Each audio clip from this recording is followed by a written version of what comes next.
It's Thursday, the 14th of May, the year of our Lord 2020. We are live from the nation's capital, right across from the Supreme Court of the United States, where now they're doing conference calls because of this pandemic, and across from the plaza, which the nation's capital resides, where the U.S. Senate is now back in the House. Also today, I guess they're doing it telephonically.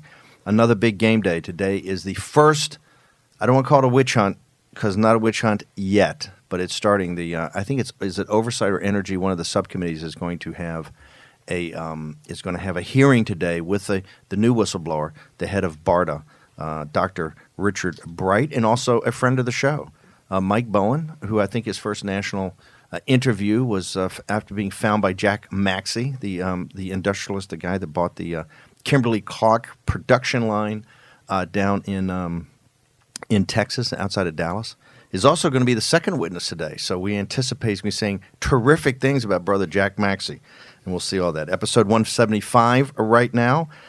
We're live from the nation's capital, the capital of the United States Federal Reserve, on the John Fredericks Radio Network, also FM 99.1 at 103.9 in Chicago, America's Voice, the streaming platform of the Trump Revolution. They are Dish Channel 219. Newsmax TV, which is in 70 million homes, and then throughout the world on G News, G Media, subtitle in Mandarin, throughout the world in English, all over, and we get tremendous feedback. By the way, Raheem, I want to tell you, a great long-term reader of the Wall Street Journal heard our piece last night and wrote a brilliant letter. I've sent to you, if we can fit it in, I do want to read that letter. She was outraged. She's a 30 or 40-year subscriber to the Wall Street Journal and was absolutely outraged and had missed it, quite frankly, because she had read the Wall Street Journal early in the day and didn't quite put two and two together. And she's someone who kind of follows this, particularly follows the freedom movement throughout the world. And so we got a letter. So great job yesterday. Jack Maxey, Jason Miller, Raheem Kassam. Another day of 3 million new job losses or claims. It gets us over 35 million, I think 36 million. We have David Bonson. We have a lot of economics. I remember we have a pandemic, an economic crisis it triggered, a financial crisis on top of that, a geopolitical crisis, and then we got the good old politics in the United States of America. Those 5 things we focus on every day here at War Room. Pandemic. David Bonson from the West Coast, one of the most astute strategist, analyst about capital markets. So David, you've been at the forefront of these observations about where we are economically. You saw the jobs report today. I want to tie it back to what the chairman of the Federal Reserve said yesterday. What does this jobs report mean to you? Where do you think we are as an economy, and what actions do you see coming out of Washington, D.C. to sort this mess out? Well, obviously, the jobs report was atrocious, and it's going to continue to be, and none of that is necessarily a surprise. This is actually the first week, Steve, to this morning, where the jobless claims were higher than expected. They've been brutal every single week, but each week they've actually been a little less brutal than consensus. The Fed is pretty much all my attention right now because fiscal stimulus is baked in. Congress is going to start going for what they normally go for, which is handouts to constituents. The state and local fight is going to be a big diversion, and you're going to get a real diminishing return on fiscal stimulus going forward. The Fed is where the action's at. And Powell said something yesterday that no one's talking about that to me should be the big focus. We already know that he's asking for more stuff from Congress. Bernanke used to ask him that all the time too. The Tea Party was never going to do it. There's a certain thing baked in, you're going to get fiscal. It's all monetary. And I think they're going to yield curve control. The last time we did it was World War II. Japan's been doing it the last few years. They're going to hold the whole yield curve down for years to come and eventually monetize the federal debt. But this is, I want to talk about this for a second. So remember, for our audience, and some of them, fiscal means what Congress does and the White House does. That's kind of putting money into the system. What the Fed does is the balance sheet of the United States. They really deal with the capital markets aspect. To kind of put it in layman's term, when you say the yield curve control, are you talking about negative interest rates? Are you talking about, right now, I think the 10-year Treasury is still under 1, isn't it? And this is anti-populist. This is the problem with the Obama. Remember, Obama did this and Bernanke did this in 2008 to save the system. We had the greatest transfer of wealth in the world's history in those years with President Obama, with Geithner and those guys to save the system. The top 1%, all the juice went to them. And so that's why you have millennials that are like 19th century Russian serfs. So are what you saying, sir, that you think Powell, this whole concept of the managing the yield curve, which sounds great in these Wall Street, think tanks and guys like yourself in the big capital markets, but for the little guy, the deplorable that's listening, you're essentially saying the next 10 years you're going to get crushed, correct? Yeah, I think it'll be more than 10 years. And I think by crushed, what we mean is Japanified, meaning no growth. And so the yield curve issue is basically them manipulating the long end of the curve down, long-term rates. That sucks out growth. That disincentivizes people to build new things into the future. Okay, now here's where the populist angle comes in, this Main Street lending facility. We've never had anything like this. They're talking about $600 billion. I think $50 billion of that comes from the Treasury Department, and then the Fed levers up the rest. I believe Powell's setting the stage to ask Congress for more money in that facility because there's no question the rest of monetary policy is anti-deplorables. It bids up risk assets. It bids up things for rich guys, but it holds down economic growth, which hurts Main Street. Also, savings accounts, everything, your money market account, it all goes to zero. There's no way for the little guy to accumulate any kind of returns to build his capital, right? You're essentially, I don't think your house is going to go up. You get zero interest rates on your savings account. So you're a sucker if you save.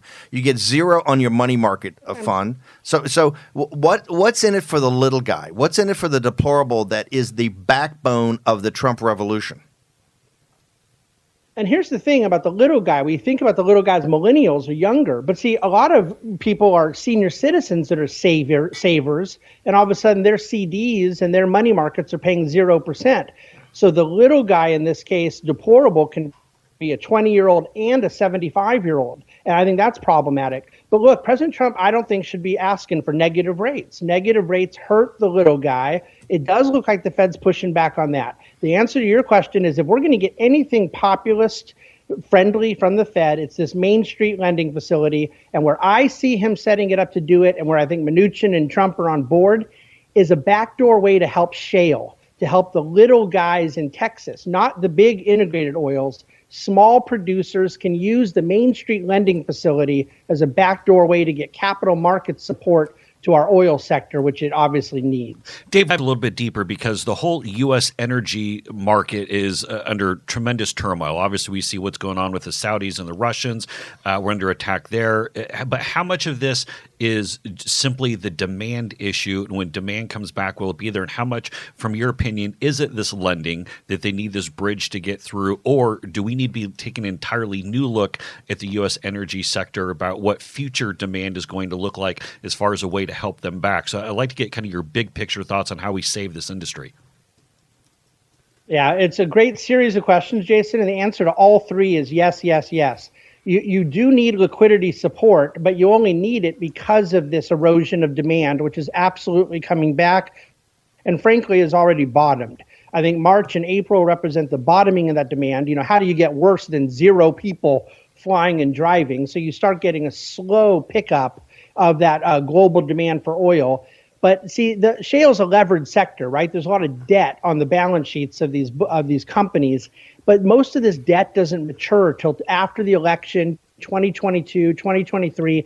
They need liquidity to get through it so that their collateral stays intact, so that they still have their assets. Otherwise, the Exxons and Chevrons and private equity come in and pick them apart. But Dave, hang on. But Dave, hang on for a second. The Saudis just went full gangster on us, right? The lifting costs. Yes, the break even out in the Permian Basin and up in the Marcellus in Pennsylvania and up in North Dakota. These job engines for American energy dominance. It's $30 to $40 a barrel. When do you think we get back to that without basically stopping the Saudi oil from coming in here and putting tariffs on this thing? How do we need to go full protectionist, don't we, on the American energy sector? Well, see, there's divided loyalties in Texas, Steve, on that, right? Because the refining industry would get killed if we put tariffs on the Saudi imports. I still think they're going to end up doing it because I think Saudi has finally ticked off the right people in the administration. And that's a whole long-term story that could break apart 75 years of American geopolitics. Saudi is pegged to the dollar, Steve. There's very little they can do here to use their currency to manipulate what's going on. And yet the weapon we have, of course, is we've been providing them military support and protection from Iran since World War II. So we have the cards, but the president's got to use them. And you start getting Jim in Oklahoma, senator there. You got these guys on Senate Foreign Affairs telling the White House, let's go. We got to flex with Saudi. So that helps the supply side. The demand side is exactly what you said. You need to get 30 to 40 oil to break even. We're back to 26 at WTI. We're not that far away from keeping the lights on, but that's only going to come from demand. There's nothing you can do with Saudi to help the demand side. We got to get this economy back open. Okay, the reason I want to have you on today is you're the first guy that's actually tied what Powell said the other day to the Japanification of the United States. And remember, I was very involved with Japan for 20 years. They've had 3 lost decades, and they have very smart people that have tried everything, every fiscal solution, every monetary solution, the smartest guys in the world at the time. 30 years of a lost generation. And now what you see, it brings a demographic implosion. People don't want to have kids. They've lost faith in the future, and they've lost faith in the system. You're saying we're going there. Larry Kudlow, Steve Moore are Mr. Growth. Donald Trump built this amazing economy he did because he's a growth president.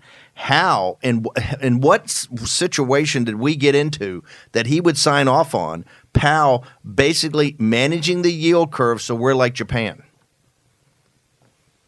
Well, see, I think that what made Japan Japan is the same thing making us Japan, and it's not starting with the monetary side. It starts with the excessive debt. Japan became 250% debt to GDP. We're on our way to 130% debt to GDP. And then the central banks come out because they're debt. You get this deflationary spiral of excessive debt. European Union's living through it right now. So I don't think it's something that Trump has done, signing off on the Fed going forward. It's the only card the Fed has. The Fed can't do fiscal. The Fed can't do anything but keep liquefying capital markets. Now, you said something interesting. I don't agree that Japan stopped having kids because they had no growth. I think they had no growth because they stopped having kids. And I think that cause and effect is a very important distinction. America has still been a mostly Judeo-Christian, work ethic, growth, family-oriented economy.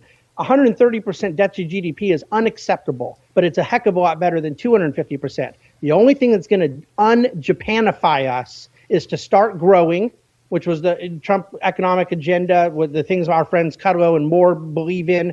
You have to get growth, but then you're also going to have to cut spending. Okay, we've got no political will. But hang on, this is the Gordian knot, and we got about 30 seconds. How do you get growth when you got this debt and you're in a free-falling economy, you can't even open? So Kudlow says this all the time. Mnuchin says all the time, I love the concept of growth.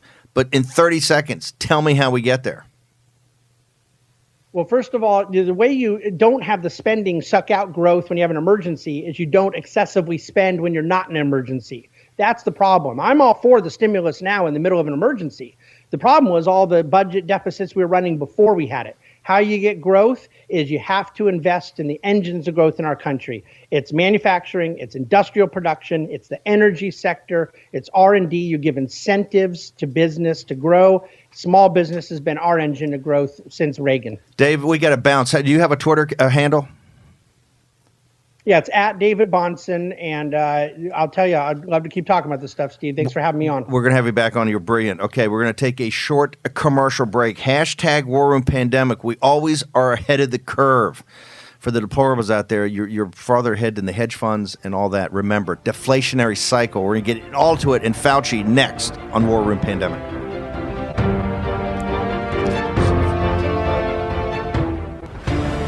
War Room Pandemic with Stephen K. Bannon. The epidemic is a demon, and we cannot let this demon hide. War Room Pandemic. Here's your host, Stephen K. Bannon. Forget the happy talk. The country's on the line right here, okay? This is why we do this show every day. This is why we work 24/7. This is why we got the great guys, Greg Manns and the team of people who don't even see all over the country that contribute to the War Room Engine Room. That was one of the most brutal, although Dave Bonson's got the upbeat personality. He's out in Newport Beach. He's living the good life. That was brutal. And the reason I wanted to have him on is that Powell gave you the hint of how brutal this is going to be. So we're going to get in much more in detail of this. But essentially, Japan's your future, and Japan's not a future the United States wants to have. It's not a future the United States can have. And I disagree with Dave, and we'll have him back on.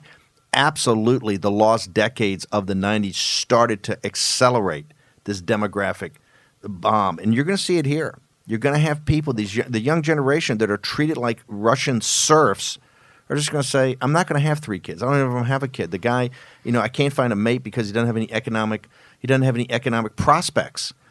Negative interest rates, zero interest rates, all this highfalutin Wall Street talk, and Dave's fantastic. Yield curve control and management. It means you're going to have no money, okay? You're not going to get any money on your savings. It means interest rates is zero, means you get zero on your savings account, you get zero on your money market account, and hey, you're going to get zero in your equity account in your house because your house is not going to go up.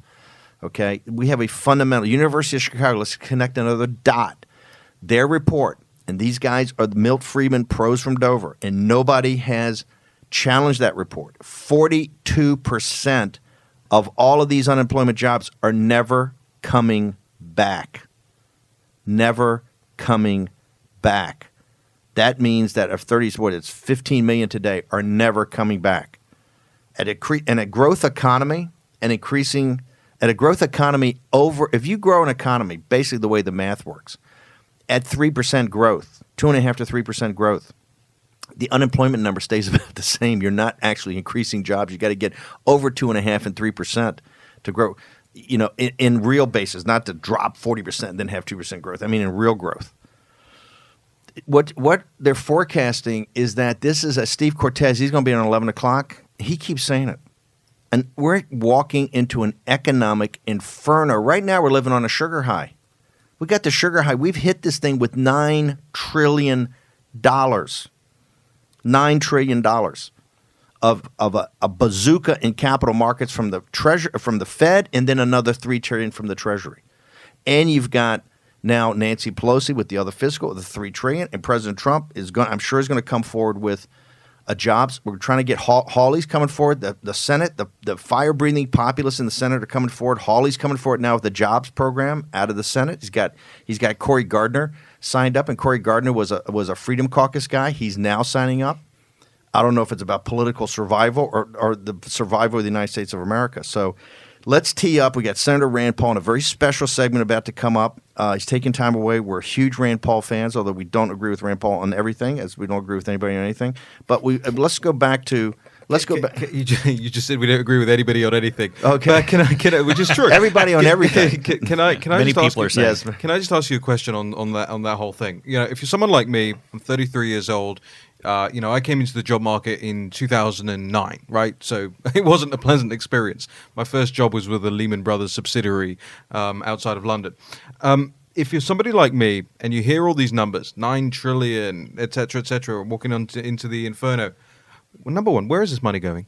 Okay, where does the 9 trillion go? If you're somebody like me sitting at home, you're going, what is he talking about? 6 trillion right now have gone to support what they call asset classes, bonds, corporate bonds. We're doing things we've never done before by the Federal Reserve because of the crisis caused by the Chinese Communist Party. Okay, here's what's happening. They are now supporting bonds. They're supporting corporate bonds, high yield bonds, government treasuries. We're monetizing the debt. We're every day adding to the balance sheet of the Fed to support the asset classes, basically the capital markets. So otherwise, you'd have a deflationary collapse of that. The stock market would go down to 12,000. You couldn't issue equity to build companies. The bonds would collapse. Guys wouldn't get paid back. This is what's called a solvency crisis and a liquidity crisis, and they try to solve it by doing extraordinary things. Remember, I argued a couple months ago. You combine kind of the Treasury and the Fed for some emergency measures.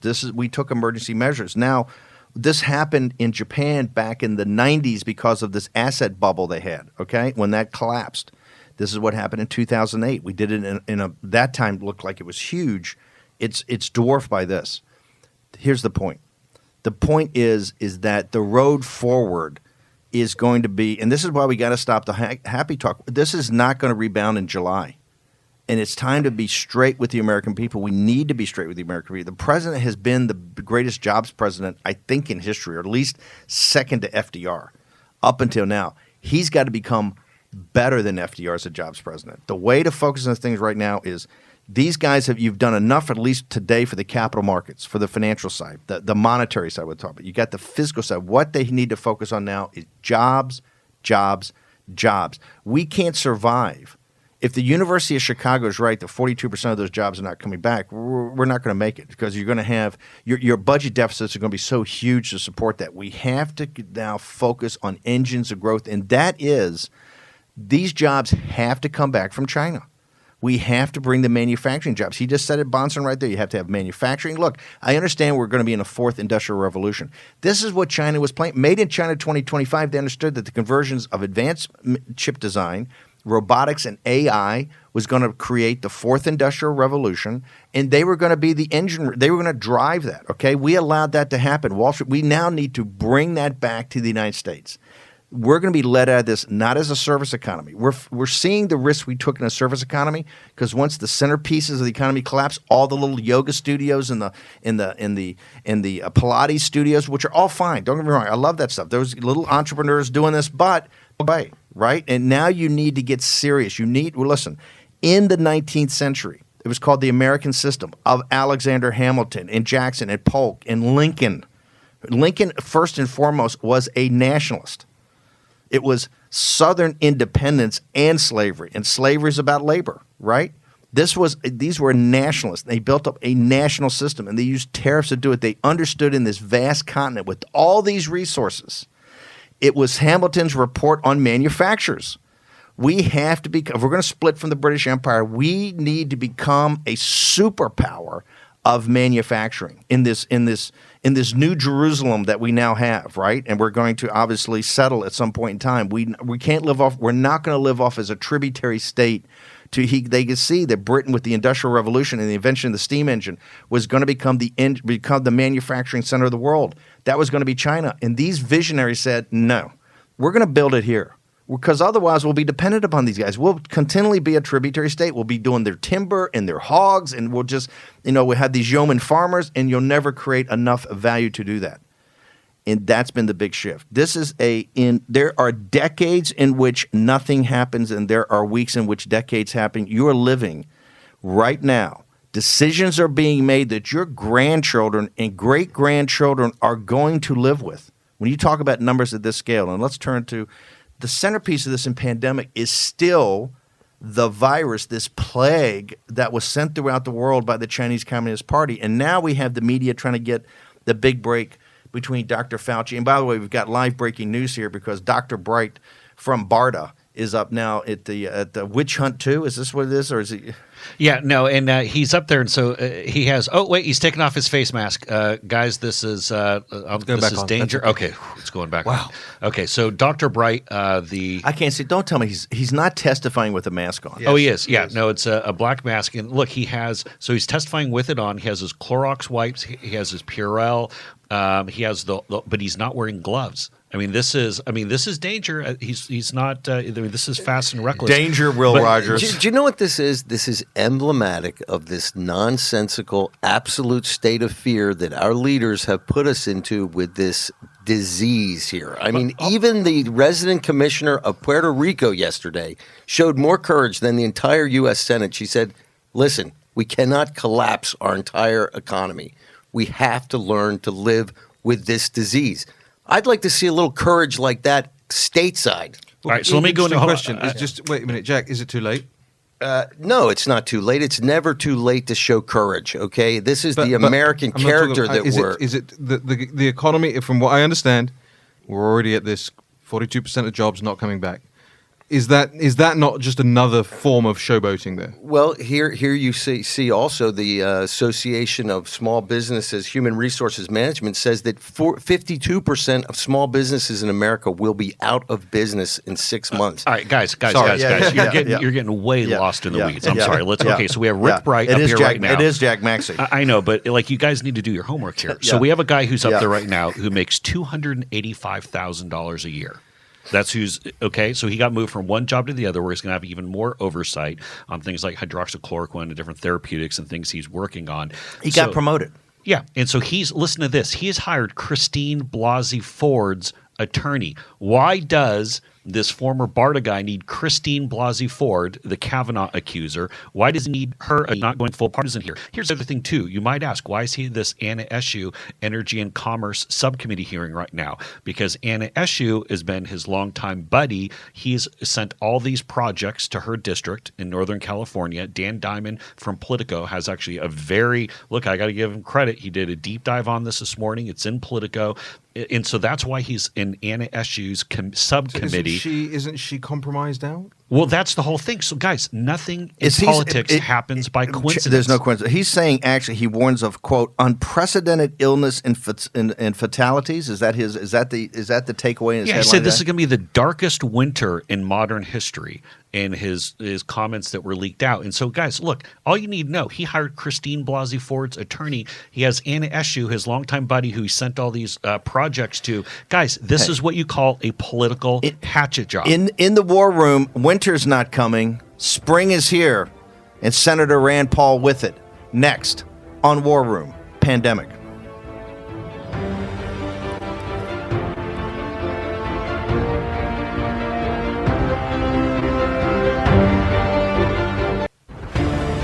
War Room, Pandemic with Stephen K. Bannon. The epidemic is a demon, and we cannot let this demon hide.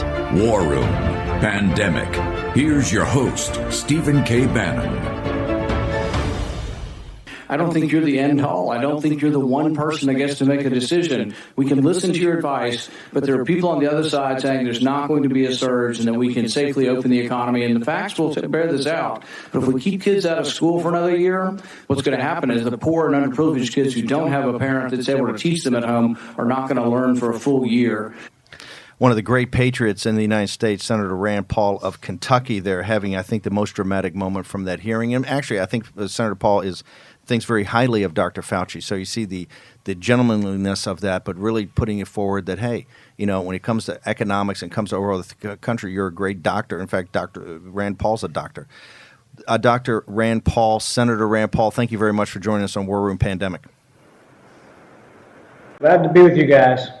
Senator, I want to go right into an important point that you made during the hearing the other day when you talked about the changing models and the changing projections and the debate that is out there. As someone who is a doctor, as someone who's a policymaker, someone who's observing this, what is your greatest frustration with the information flow that is coming from our professional folks in both the medical and scientific communities? I think it's important not to give too much credit to anyone who prognosticates about the future. As you know from the economic world, people make projections all the time and they're wrong all the time. And so we should be pretty careful about structuring our whole economy or whether all the kids in the whole country go to school based on projections. You have to remember some of these people told us about 2 or 3 months ago that we were complete idiots if we wore masks. Now they're telling us we're criminals if we don't wear masks. So you can see how I might have a little bit of doubt as to their projections. Dr. Fauci and others were promoting this guy, Neil Ferguson, for a long time. Turns out Neil Ferguson's been way wrong a lot of times. He was projecting 2 million deaths, and everybody's saying, oh, we didn't have 2 million deaths. He must have corrected it. Or maybe his projection was way off to begin with. Neil Ferguson is the same guy who predicted 136,000 people would die from mad cow disease, and only 177 died. That's a little bit right there. But I think we have to take with a grain of salt these people. But also, we shouldn't be so afraid of them that we don't question them on the facts. My question to Dr. Fauci, I think, is a very good one. If kids aren't going to go to school because of lack of testing or this and that or vaccines, shouldn't we at least also discuss what the mortality rate is among children? And when you look at the data from New York and New Jersey, between the ages of 0 and 18, the mortality rate approaches 0. I mean, it really does. And if you look closely as to how Dr. Fauci responded to me, he actually responded with emotions, not facts. He said there are some kids who are dying from Kawasaki's disease. That is true, but he didn't mention the number or their statistical significance. Now, for sure, kid, it doesn't matter about statistics. If you lose your child, you can't replace your child. But if you're talking about closing schools for the country, you have to talk about statistics. The statistics are that the mortality rate between 0 and 18 is close to 0. There's a handful at most. In fact, 2 weeks ago, there were 0. Now with this Kawasaki's disease, I think there's 2 or 3. That's a very, very small percentage. The New York data, when you look at age 18 to 45, is 10 deaths per 100,000. So that should take into perspective. What it should show us is that we shouldn't treat everyone the same. The mortality is very high, over 80, and for those in nursing homes, and very low for the young. So I think that should enter into our calculations when we decide, if someone's going to name themselves czar of schools and say who goes and who doesn't, which is also a dumb idea in the first place to make a decision for the whole country the same. But really, if someone's going to do that, they ought to talk about all the facts, and we shouldn't be afraid to challenge so-called experts and authorities. And thank you for saying that, because I agree that you can't have one person making a decision nationwide. But I want to stick with the models aspect for a moment here. So we've talked a lot on the show about the IHME model, which, by the way, revised downward deaths in Georgia this week, even though Georgia is supposedly the redheaded stepchild. But why is only the Wharton study, where it had both the economics and the jobs as well as the mortalities, why have we only seen this one major study that's combined the two? It seems to me this should be something that we're debating, that there are a number of models, a number of projections, so policymakers like yourself can make the best decisions. Well, I think it's important for everybody to understand that none of these models have been anywhere close to accurate, and the only reason they even make any sense at all is they change them every day based on facts. So as they get closer and closer and have more facts, all of a sudden the models become better. But the models were terrible preceding this, and then we based policy on the models. We should never let these people, it's sort of like having fortune tellers decide what your economy should do. It's not a very good science. It's not a real sound science, and there's a lot of conjecture in it, and people can have different models and different conjecture, but it's a reason why we don't put all of the power and all of the economic activity, we don't put it under the direction of one person. In fact, I think we have a name for that. What was it? Socialism. We didn't like socialism. How in the pandemic, and all of a sudden everybody's a socialist. Everybody says, oh, the governor of your state can tell you what kind of business can be open and closed. It's crazy. Let me ask you, the president, this is Steve, Senator Paul, the president thinks very highly of you. I would say that he probably holds you in higher esteem than most people in the United States Senate. Why, number one, why are you not on the task force? And if you were on the task force, what would be the two or three things you would tell the president as his consigliere? I talk to the president pretty frequently. I talked to him this week, and I was just joking about him wanting to adopt me. I don't think he really wants to adopt me. Although, see, now I have a beard just like his kids, and I talked to him. He says, "I'm not sure about the beard. I'd probably lose the beard." But when I talk to him exactly and say exactly the same thing to you, that I think the most important thing to learn is one size doesn't fit all. New York City really did have a tough go of it with this, and I think there are reasons for that. The main reason New York City had so much trouble is they have the highest population density in the country. I saw a statistic that just amazed me. 1.7 million people came home from other countries in the month of February to New York. 1.7 million in 1 month. I don't know if that's an average month or people were worried about the pandemic and they all came home. 139,000 came from Italy. So you can imagine the people who came from all around the world, probably dozens and dozens of them brought the virus home. And so we didn't have like one vector. Like in Washington, they probably had one person that sort of started it. In New York, I don't know, there might have been 100, 500, could have been 1,000 people come home. And so that's why there's this enormous problem with it.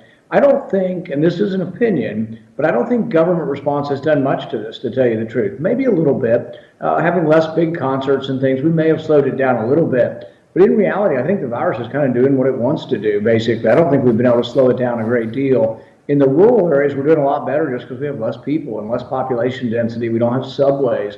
And so, but I think it's been largely independent of government policy. And the reason I think that's important to discuss is maybe we don't have to be in a permanent lockdown. Maybe the rural states really were never at such a great risk, and we've passed the risk now. Maybe we should open immediately and not take 6 months to open our economies.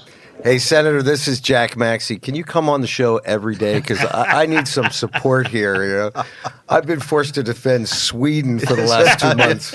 Well, I want to go real quickly because we're pressed for time. We want to get to the Obamagate stuff. But real quick, you and your father have stood up for the American people about the Federal Reserve. Yesterday, Powell talked about we got 10 years ahead of us of tough times. We just had a guy on here, one of the top financial analysts, that said, hey, you're seeing the Japanification of the American economy.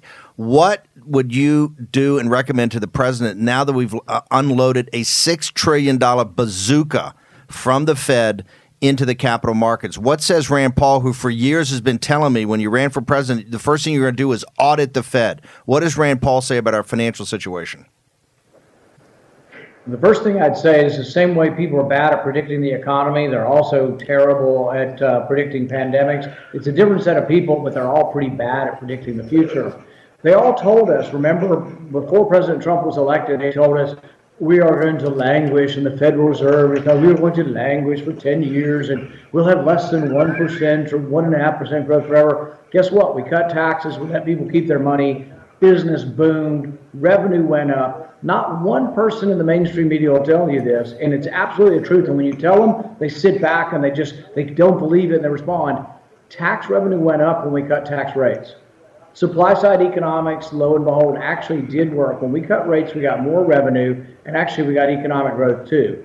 Now, we are in a devastating position right now, and my opinion is this: no amount of money will get us out of it. If you write me a $1,200 check or write my kids a $1,200 check or you write them a $12,000 check, that's not the problem. It's not a lack of money. It's a lack of commerce. So you can give people $120,000 a piece. You can print up all the money, borrow all the money in China, print up all the money at the Fed and give it to everybody. You don't fix the situation. The problem is lack of freedom of commerce. So I wouldn't do much of anything yet. I would just open the economy. I would have unemployment insurance, and I think that's important. But they also screwed that up, too, because they made unemployment insurance, the wage from government for not working is greater than the wage for working. And so we've got at least 2 more months of institutionalized unemployment, because who the hell wants to go back to work for half of what they get from unemployment? So government makes every problem worse. All the projections are probably wrong, and we won't know any kind of real projections until we open the economy. So rather than just do trillions of dollars more in bailouts, I would open the economy. So I beat up my governor every day because he deserves every bit of it. He banned church service, he banned travel. The courts have knocked him down. He now told people yesterday he's not going to let daycare open until there's a vaccine. Well, you idiot, what if there never is a vaccine? We're never going to have daycare again. Working parents will never be able to work. This is the kind of thing we're struggling with. And he's doing it all by himself. No consent from the legislature, no consent from anyone. One person is running the entire economy of Kentucky. Senator, we just have a couple of minutes left, but I want to go into the big scandal from yesterday. Of course, this isn't anything new to you. You've been the OG on FISA reform, if there ever has been one. Where do you think ultimately this goes with Joe Biden clearly lying to George Stephanopoulos earlier this week and his campaign putting out a real non-denial and the president tweeting out this morning that he wants Lindsey Graham to hold hearings on this? Where do you think this goes next? Well, I think it's important for people to know what unmasking is. It's not some sort of benign thing. When you unmask someone, you are illegally eavesdropping on their conversation. Whoever got a warrant got a secret warrant from a foreign surveillance court, probably, for the ambassador. They didn't get a warrant for General Flynn. They had no right to listen to it. In fact, they're supposed to sort of turn their phone off when they find out they've got an American on there.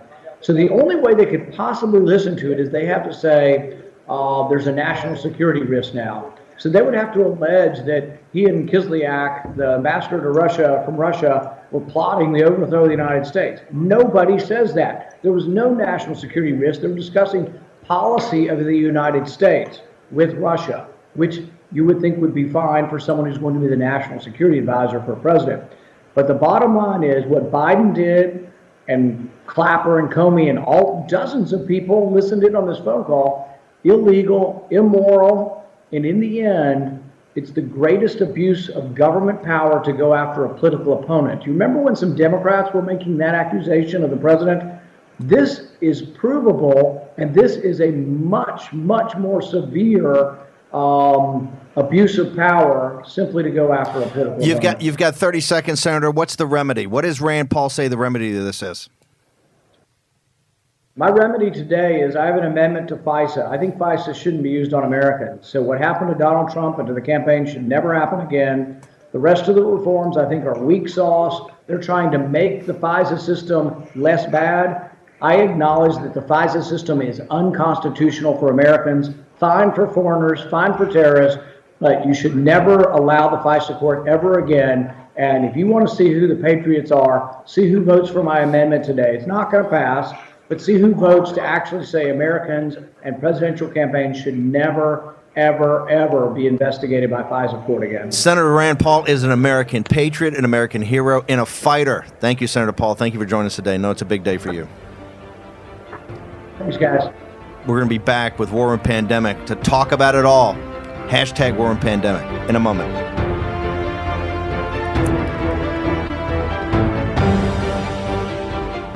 Doing the mask. War Room Pandemic with Stephen K. Bannon. The epidemic is a demon, and we cannot let this demon hide. War Room Pandemic. Here's your host, Stephen K. Bannon.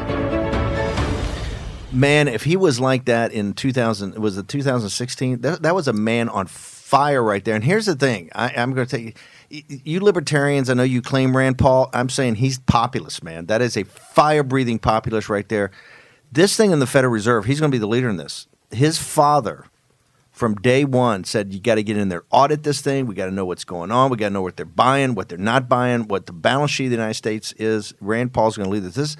That's what we led with Bonson before Rand Paul came on.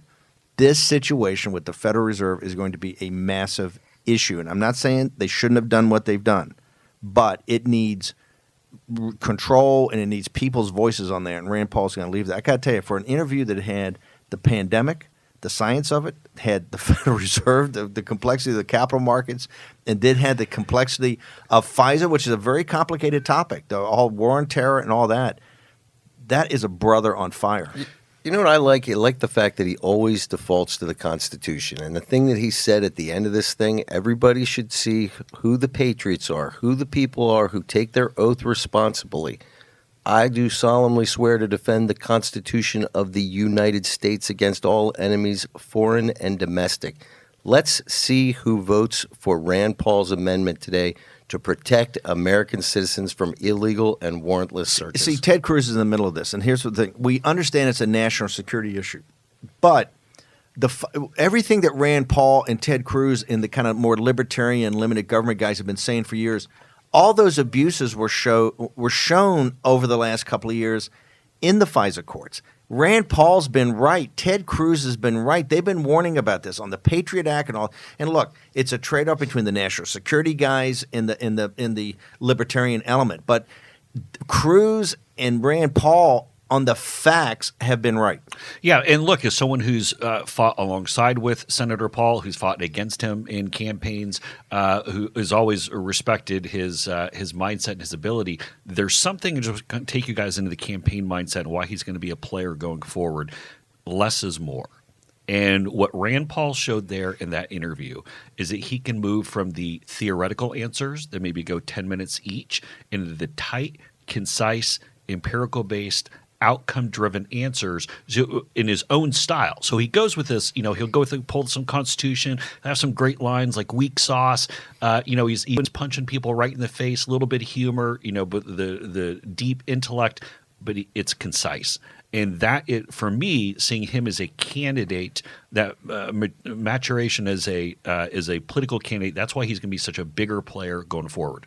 He's had to overcome, that weak staff of Sergio and those guys. I'm just kidding. We love Sergio. I tell you, it's spectacular. One other thing I want to say.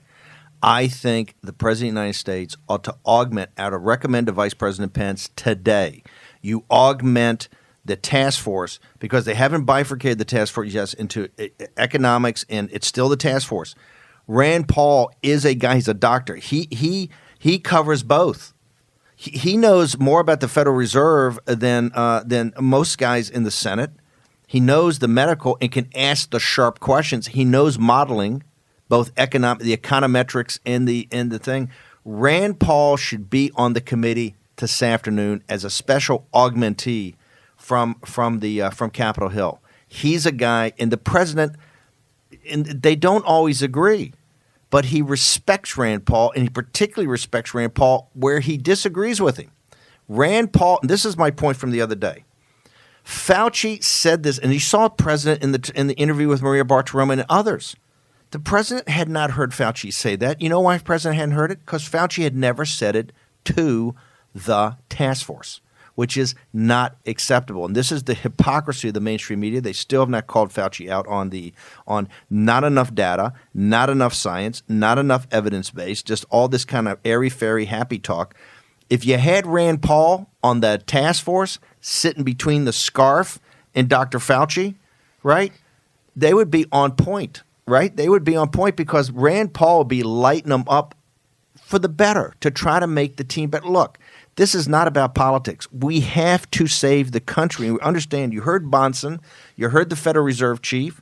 You heard Rand Paul. We got to open this thing up, but you got to do it rapidly but safely. Rapidly but safely. We have to do that.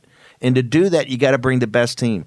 Rand Paul should not be sitting up here on Capitol Hill or out in Kentucky. He needs to be on that task force. Vice President Pence needs to put Rand Paul on that task force today. One thing that I thought stood out to me, and it's a criticism. I know we're all gleeful about it, but we make it's an observation. It's an observation. Is the and by the way, this is why it works to have him on the task force, because what you're trying to do is you're trying to balance views there, right? And that's why it works. But it's the sort of Neil Ferguson, the models are wrong kind of thing. And this is what Rich Lowry wrote about in the Politico op-ed that he's had as well about Fauci. Not, he's emblematic of the problem, not the problem himself, right? This comes down to, hey, look, you ask these universities to do these models, they're going to do the models. You ask these guys to put out worst-case scenarios, they're going to give you worst-case scenarios. You don't have to make policy based on those worst-case scenarios. So what I would like to have heard a little bit there was, okay, and let's take the UK as an example, since Neil Ferguson and Imperial were from there. The British government should have looked at that model that said, X million dead if we don't do anything, and gone, okay, that's a worst-case scenario.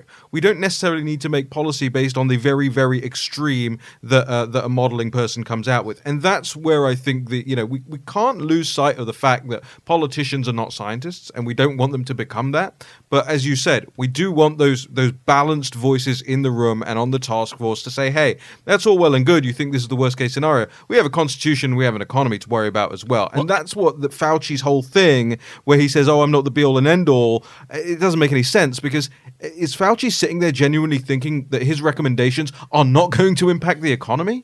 Well, and that's where I tried to get with the issue of the Wharton study, where this was the only one. Again, not saying that the Wharton study walks on water, but I'm saying it was the only one that— The construct of it does. The construct was the only one that has combined both the economic and the mortality rates. That's important. Right. I want to see all the models start combining things like that and looking through it. And look, more models and the more data, the better, because these are the things that we're gonna base it on, and not just all national. Let's talk state specific. We got Cortez coming back in the next segment, and we're going to talk about this economy. We got to. If you're at home with no job and you got no pension now, we're going to get to this.